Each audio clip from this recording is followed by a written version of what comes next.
I'd like to add the second part of that is that, Eric, you get to set your own level of what success means, right? Define what your success is, right? So now, especially when it comes to personal goals, you want to run 3 miles in under 18 minutes. All right. If at the end of your assigned timeline, you only get 19 minutes, is that really not a win? You still ran 3 miles in 19 minutes, right? Right.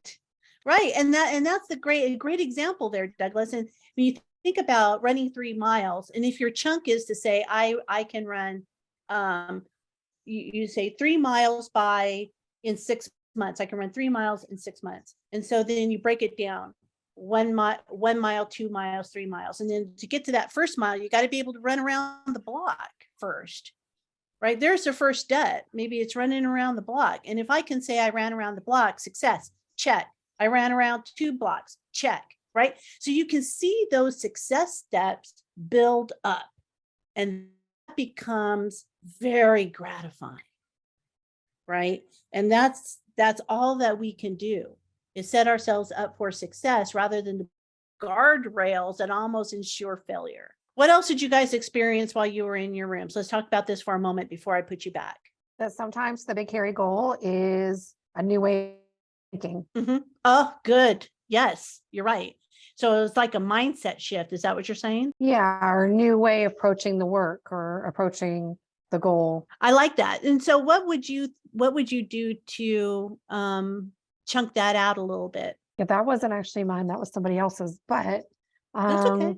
Yeah, so I think part of it is giving yourself some space for some deep thought and for pulling in others into the thinking. So which Tom did. So I appreciated that. I think bring forward the ideas, consider the ideas. I think it can be really easy when we're looking at changing something to kind of everything down. Just look for the negative things of why it won't work. Mm-hmm. And so really being open to maybe even something that was done a way long time ago, but to really look at it from a fresh perspective of what are the good things within it that we can use and take forward. Yeah, I like the idea of giving you space to think about things, and that's a great chunk too, because we don't do that, and that's how we can think about this now. It's like, what are the steps that's going to get me to wherever it is I need to be? Brenda. The thing that I really appreciate is just the why. It's amazing to me how often whenever we go to do something, we skip over the part of like, why are we doing it? And I think that's the part that also keeps us going. So I really like that. And the other part is, I think one of the things that falls short with whether it's just performance development goals in general or SMART goals is you set this goal and then, like you said, you don't look at it, or you never think, okay, if I'm going to do this thing, like, then what? What are all the things I have to do to lead up to that? So I think just breaking it down into those pieces and celebrating your accomplishments, that's how you get there. So I love both of those components. Great. Thank you. Yes, that's exactly how to think about it.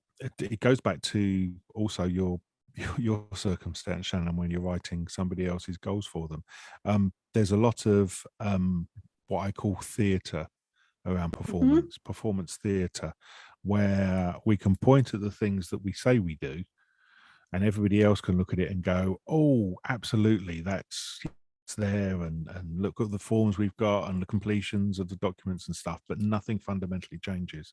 So we've got evidence of following a process, but no difference being made at all. And that's one of the things that has to happen in terms of the thought process, is actually you look at this and go, I have to think about this differently. It's not just doing what I've always done and just dressing it up and making it look nice. It's actually changing the fundamental expectations of what I want from this.